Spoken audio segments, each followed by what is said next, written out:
Alright. So what's going on, gang? Hold on, I gotta split this goddamn blunt. I don't know if I can roll up a blunt and put this on YouTube. Shit, y'all can let me know. I don't really give a fuck anyways. If it's monetized, it's monetized, but I don't got nowhere near enough followers to even worry about some shit like that. So, what we're gonna do is we're gonna roll this blunt and we're gonna talk like real men. And women or whatever else the fuck is out there nowadays. But to all my regular folk who's a man, alright, now let me chill out, cuz.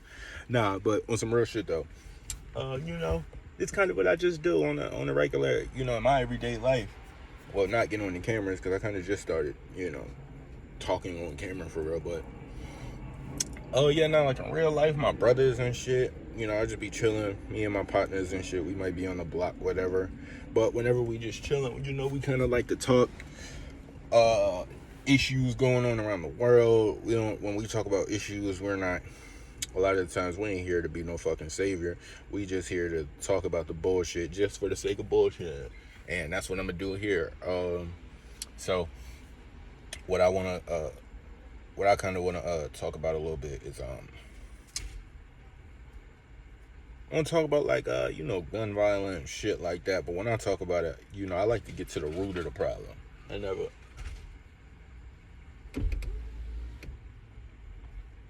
You said you wanted tomato? Onions and lettuce. Okay, and the vinegar on the side. Yeah. Okay. Yeah, on the side. Thank you. But what was I saying? Oh, so when I talk about like gun violence and shit like that, like I said, or any issues, as a matter of fact, when I'm talking about any type of issues, I like to get to the root of the problem.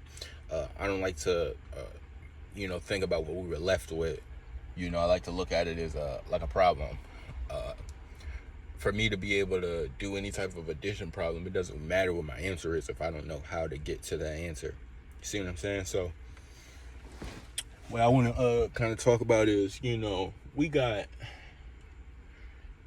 live in this culture, right, that kind of looks at all these wild ass kids, of course, because we got some wild ass niggas, and I ain't even saying that they scot free, but what I am going to say is we got a generation, right, that looks at these troubled kids and just says fuck them. Feel what I'm saying? They just say fuck them.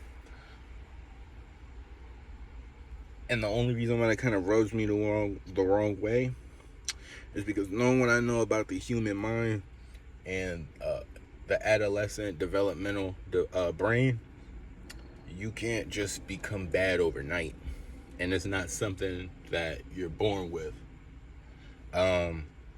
There's nobody in the world was born and the first thought in their head since they were able to consciously think and could recall thinking.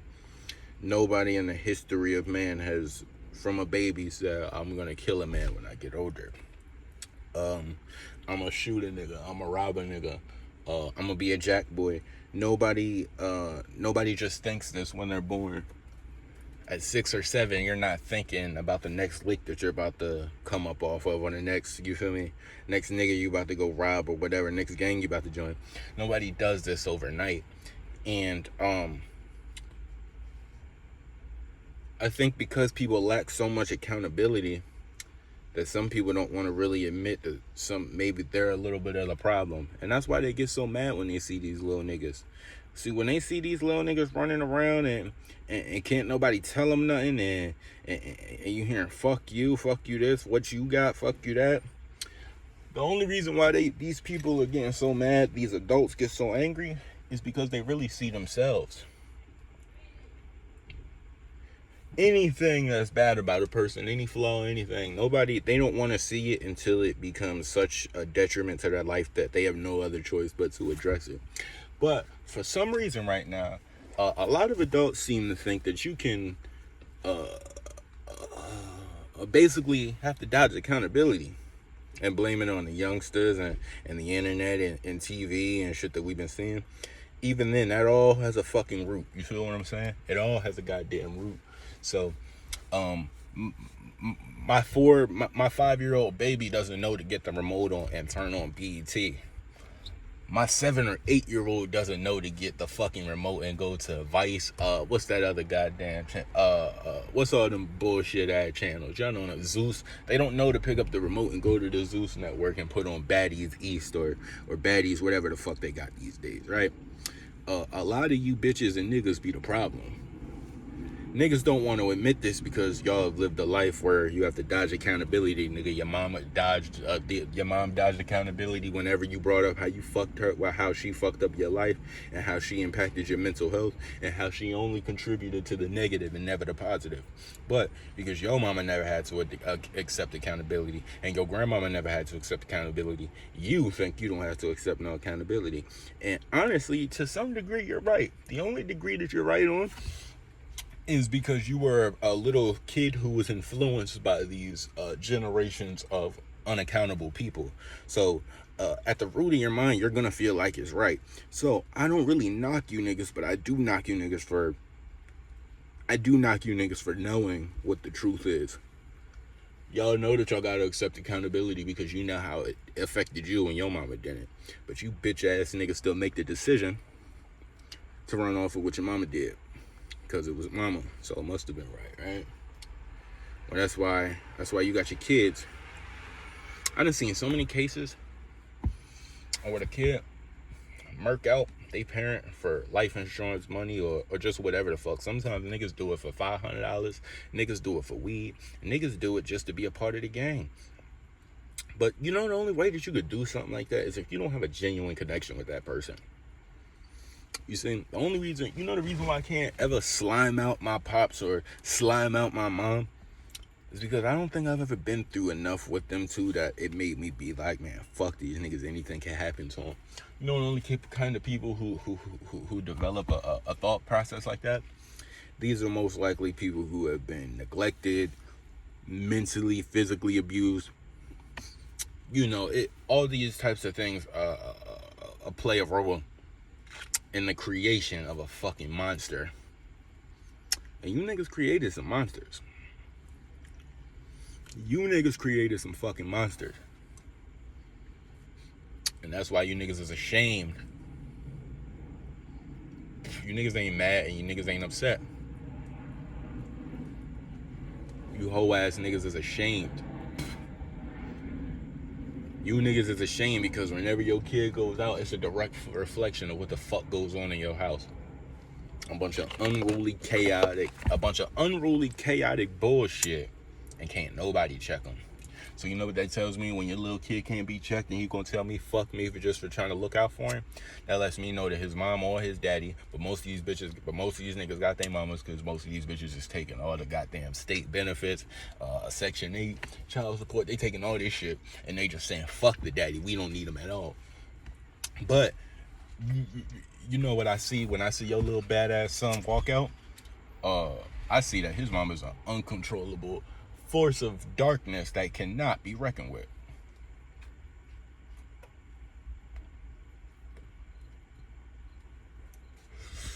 And whenever I see that, like I said, I never say fuck the baby. I put some, level of accountability on them, but I'm gonna always put it back on you bitch ass niggas. Because you hoe ass niggas are the people who have to send these kids out into the world. You niggas forget that these kids ain't just kids and that these niggas is individual souls who got a life to live. But you niggas seem to be raising items and shit that you could just cling on to and be like, nah, this is mine. He ain't never yours whenever he bring up the problems you cause in his life, but he yours whenever somebody else got something to say about you. Well, your baby father tried to put you a check. Now he yours and you can't come see my baby. All the way up until then, it was come get your son, come get your daughter, come get your blah, blah, blah, blah, blah. But now niggas want to decide to check you. And now it's, nah, this my baby. Ain't nobody gonna touch him. Bitch, you sound stupid. You can't do no shit like that. So, when your baby gets shot and killed, nigga, the only person you can blame for his death or her death is you. When your baby gets fucked and at some point get a sexually transmitted disease, the only person you can thank is you. The only person you can look in the mirror and be like, God, why is my life like this? Is the person you see directly before you. It ain't nobody beyond it, and it ain't nobody behind it. It's the person you see when you look in that fucking mirror. But again, you niggas ain't even accountable to God. How the fuck you gonna be accountable to a person, let alone your child? You don't even see that your child's a gift from God. You just see it as a curse and a burden. It's only a curse and a burden because, nigga, you was fucking and trying to get state benefits. Bitch, when you only striving to get Section 8 and child support, bitch, your life gonna be very limited. You gonna think the world fucking lied to you. Hell nah. You know who did lie to you though? Made it seem like that this life was worth it and this life was what you wanted to chase, and fuck that nigga. Come on. I want you to think with me now, people. I want you to think, what did I just say in the beginning? No child is born bad. The only way that they can become bad and get these fucking habits of unruliness and shit like that, especially as a child, is the person directly in their house. So let's take it. We look at the numbers, right? We see the numbers. Majority of these kids are coming from single mother homes. We can't blame this on daddy smoking rock, doing whatever the fuck you doing, because most of these kids don't even know that they got a daddy. They know they got a daddy because you gotta have a mom and a dad. They don't know what this nigga look like, what this nigga sound like, what this nigga cologne smell like. They don't even know what raps he smoking. Bitch, I knew my father smoked Pineapple Games from the day I was born. Yo, you bitches sons can't even tell me what they daddy was smoking, what shoes he liked to wear. Listen here, that means it, unless I'm getting something wrong. Maybe I could be fucked up. You know, maybe you guys could actually be well put together women who just happen to, you know, not know the fathers and shit like that. You know, I could excuse that for maybe 1 or 2, maybe 1,000. You know, out of 1 million, especially out of a couple million. Shit, 1,000 is very low. Nigga, we got double-digit million single fucking parent homes, and they ain't single father homes. They not single father homes. You know what's crazy? Every nigga I've ever known as a child and every bitch I've ever known, the one who lived with their mama, especially because they were usually my friends. For some reason, I just clicked up with them. But the ones who was usually with their mama and they had siblings on their daddy's side, them niggas with their mama was struggling. Them niggas with their mama was struggling to eat. They was the ones we was linking up with on weekends to go to the food pantry together and go get some food and shit. But you know what's funny? The niggas who stayed with their daddy, these niggas was the cool niggas. All the bitches fuck with them. They was smart. They had a head on their shoulders. And they know who they are. You know the only people who join gangs? Do you know the only people who join gangs? Yeah. The only people who join gangs are people who really don't have any type of identity, who don't have any type of respect for themselves to think that they can stand on their own. Listen here, man. If you gotta go get jumped in, right, by a bunch of fuck niggas who ain't got no money into the gang in the back alley, what you would like to call a DP, and even then, you fucking gay ass niggas, y'all niggas getting DP'd into the gang? I don't know about y'all, but outside of gangbagging culture, nobody, whenever a person says you getting DP'd, niggas look at you funny like, what you just say? You getting DP'd? And you bitch ass niggas know what I'm talking about. Y'all niggas just trying to make all types of gay shit look hard though. We already seen that shit with the sagging. Niggas from prison told you what the fuck they was doing it for. Y'all made every other reason on why it was gangster. You niggas be hot as shit on that block. Tight ass Ethicals on with the PSDs with the goddamn designs on the back of it.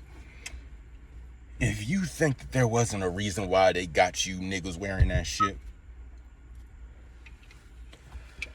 you guys already see that the white boy like to see his girl get fucked and rawed out by the black man. Why you think he wouldn't want to see your ass pressed up in them tight ass shorts and them tight ass drawers?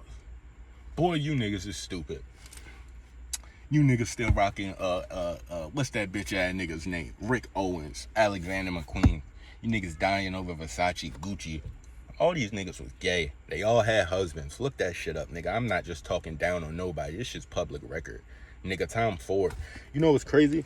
Like, you niggas excuse a lot of shit for shit that y'all like. Like, y'all, nigga, y'all excuse a lot of bullshit cause that I wouldn't be able to get with on the regular. I wouldn't be able to get away with half of this shit that these niggas do. These niggas that y'all so cool, that y'all so-called like. You bitch ass niggas idol these niggas. Listen here, fam.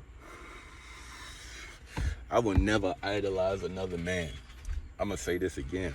I would never idolize another man who got to rely on what another man say so he can make his check.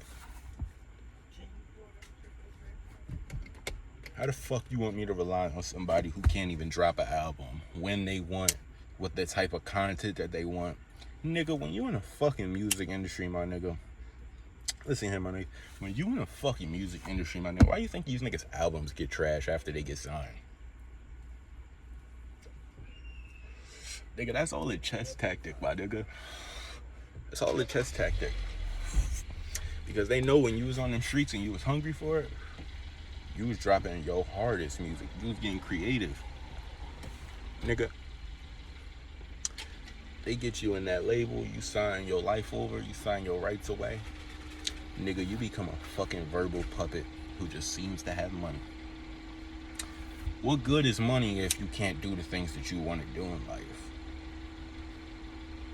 What good is money if you can't spend it on the shit that you want? Because when you're a rapper and you're signed to a label, you have to have a certain image to sell those records.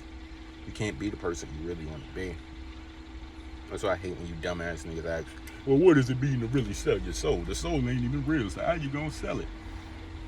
Well, like I just said, let me tell you. What good is the money if you can't do the things that you want to do with it?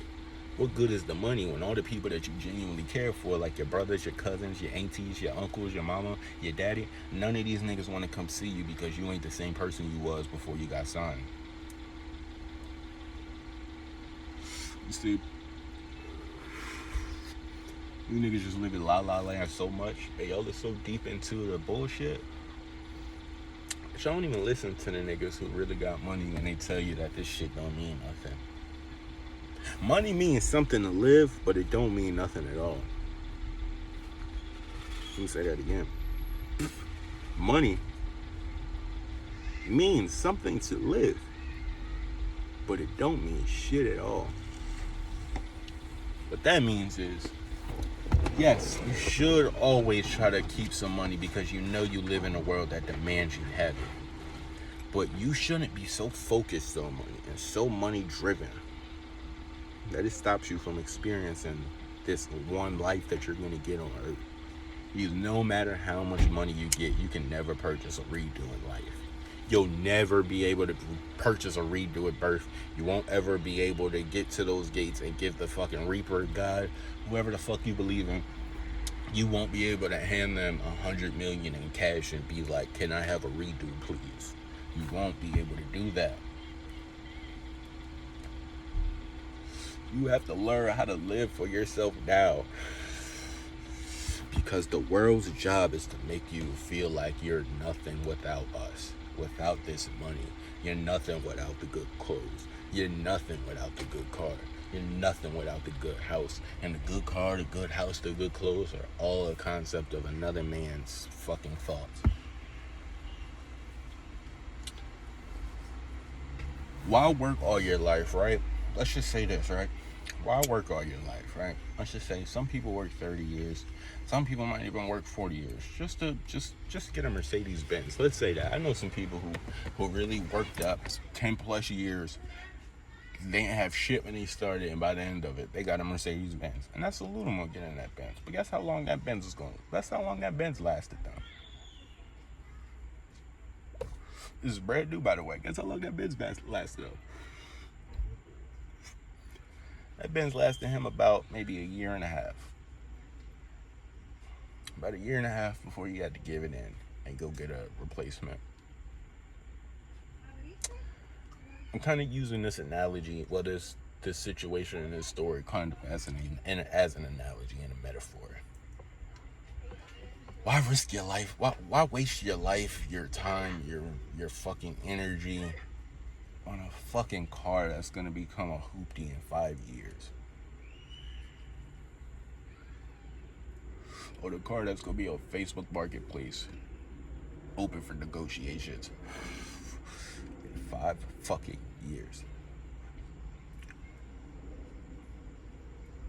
You know what I would think if I was God? I would think I done gave these people unlimited resources the fruits continue to grow. The fruits grow with seeds in them. All the animals they could think of, all the land they could think of, all the water they could think of. And these people choose to waste their life on pieces of fucking metal. On pieces of metal. That's all. Behind that logo and behind the status quo of that car and behind just the social aspect of it and what it means to have that car is nothing, my nigga. You think that car manufacturer spent $60,000 to get that made? Trust me, if they spent $60,000 or whatever the bullshit at prices they be charging for these cars, car accidents wouldn't be a thing, my nigga. Car accidents would not be a thing, my nigga. You see, the reason why they couldn't ever sell it at that price that they're selling it for is because they wouldn't make anything. So for them to continue to be in this business and still be thriving and making money, that means that they have to be getting these cars built for so much more cheaper the cost, because if not, it would cost them way more just to produce cars. If they were buying them and getting them designed and manufactured for the price that they were selling them for, the car market was shut down from a lack of profit. If we go bankrupt, it would lose way more money than it brought in. You see, my point here in this conversation, because a lot of the time I don't have a general point. Sometimes I come up with it towards the end once I just think about what I've been talking about. And for the last 20 minutes, it all roots back to being accountable.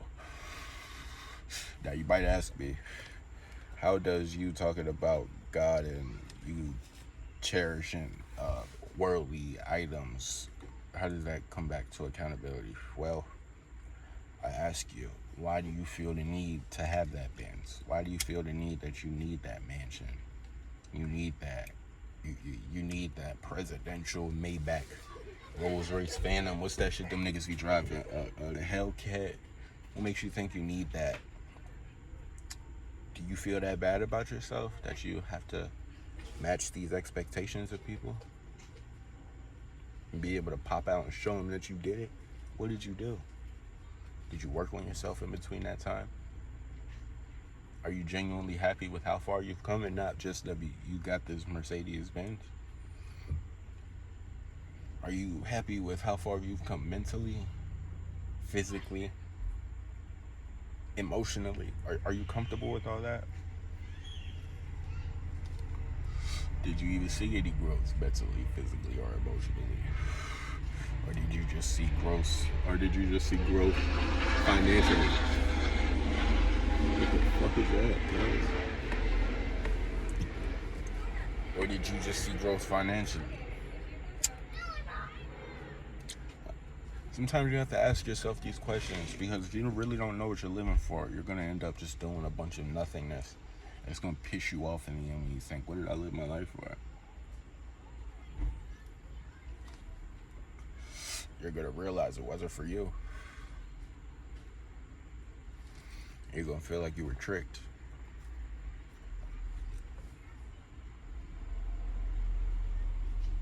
And now you're in the cycle. And you got generational curses to come from that. Because now if you feel like you were tricked, you didn't have time to tell your kids to not go down this path. So now your kids are going to have to go through it, because they're going to be following your footsteps. And then they're going to realize that they were tricked. And then it's just going to keep on happening until the cycle breaks. So that's why you got to ask yourself these questions now. Are you genuinely okay? Parents, you got to ask yourself, fuck the pride and fuck the ego. Are you the reason that your kids are fuck-ups? Are you the reason that your kids are fuck-ups?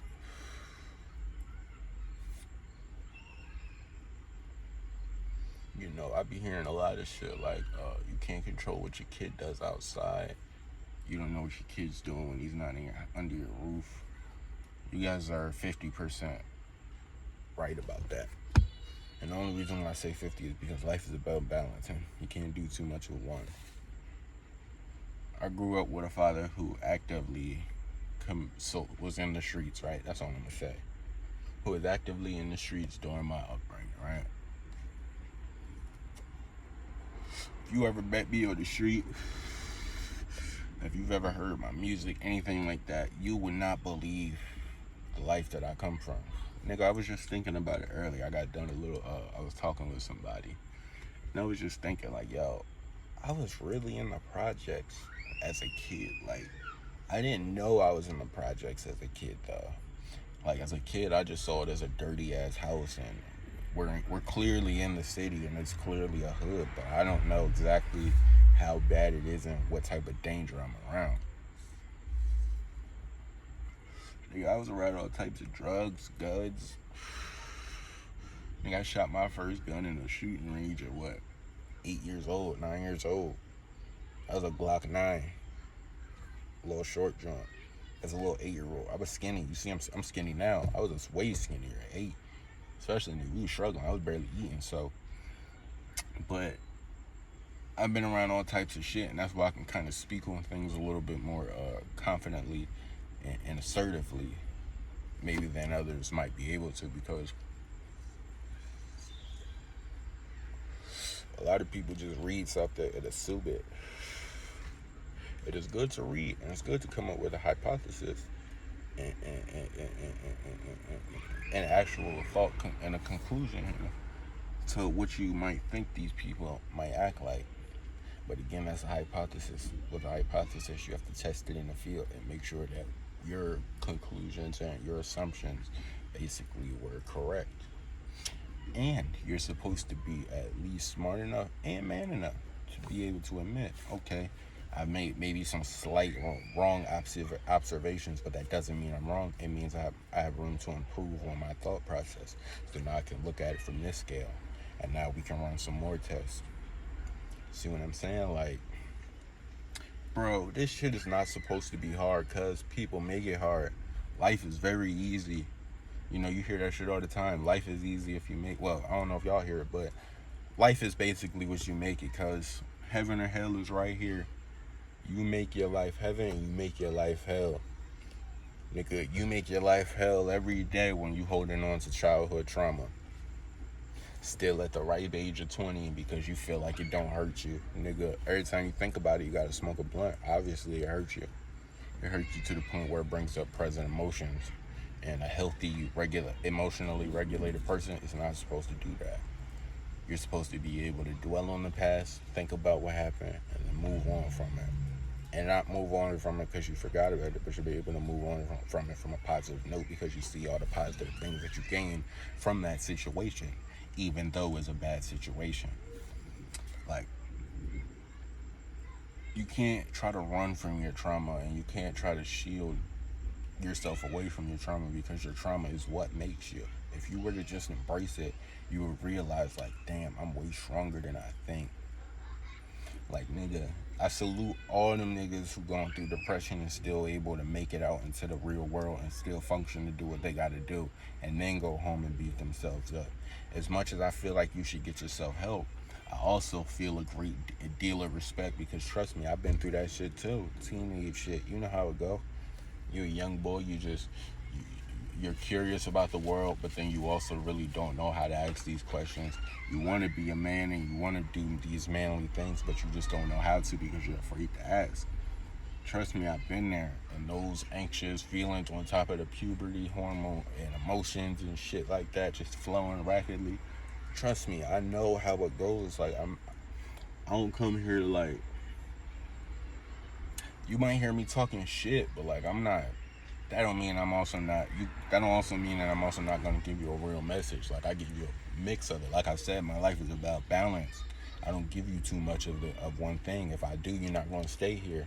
If I give you too much of my intelligence side and the actual knowledge and wisdom that I've gained throughout the years, You gonna think I'm just a know-it-all who trying to teach niggas in school, niggas and shit like that, and a young bull who don't really know nothing. But if I give you a little mix of the bullshit and the real shit, you're gonna stay here and listen, because it got both sides of your brain active.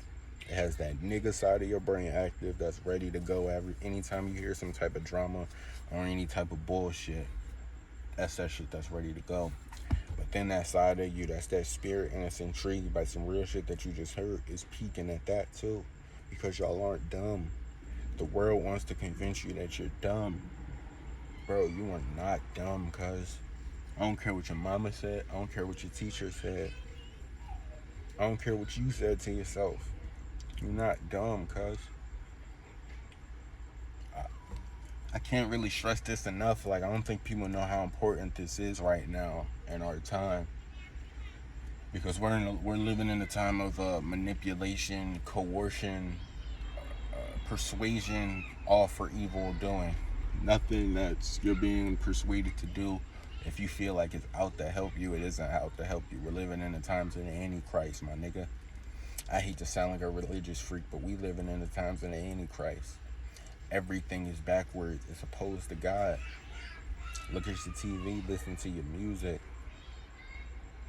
Listen to your music. Listen to what your kids are saying. Look at what's on TikTok. There's nothing of God flowing around right now. The only times you see shit of God flowing around is those little channels or somebody you gotta know. Like, it's a very few amount of us that are, you know, actually out here trying to contribute something for the greater good. You know, I give it up to my man Charleston White. That's like the only one I see who's really like, everybody else kind of really be faking that shit. Like, they be acting like they out to help, but they just out to get some money. I don't fuck with a nigga like that, even though I know he out to get his money, and I respect it, because I'm not gonna be out here talking either, and I ain't getting paid shit. Nigga, you gotta be fucking out your mind. But I also respect it though, because even though he getting that money, he's still keeping it at the humble level, and he's still open enough to give niggas the real shit. It's just whoever's willing to take it. Like, niggas take that shit the wrong way, but I don't take that shit the wrong way, because nigga, I live that shit. I read that shit. I read the psychology. I read these stories. I'm not gonna say I've worked with kids, but like, I've been out, nigga. I got cousins and shit. When I was getting on that shit, that's kind of when I witnessed a lot of it firsthand. Now, granted, I didn't really know what to do with it. I thought I knew what to do with it. I still gained all I needed to know, because my journey learning throughout that next 2 to 3 year process and ongoing has just been crazy, and it's all connected so many dots and answered so many questions that I had when I was maybe 14 to 15. But, you know, shit, just like Jesus, and I ain't comparing myself to Jesus, but just like Jesus, man, Jesus had a very finite amount of time here, and he kind of seemed to know it. That's why he spread it so much of what he needed to. He knew he was here for a job. See, humans, we be here for a job, but we ain't here for the job that we think. We here for the job like McDonald's and Wawa, the job that we think we actually obligated to, you feel me, fulfill and show up to. My nigga, you all here on a spiritual job, and you all got a spiritual journey.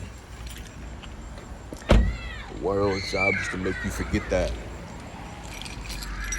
Remember, Satan was cast down to earth and was commanded to rule the earth and all the land. Nigga, all this shit, like I said, ain't nothing happening for no reason. Everything is happening for a reason. Let me get ready to cut this thing off, though.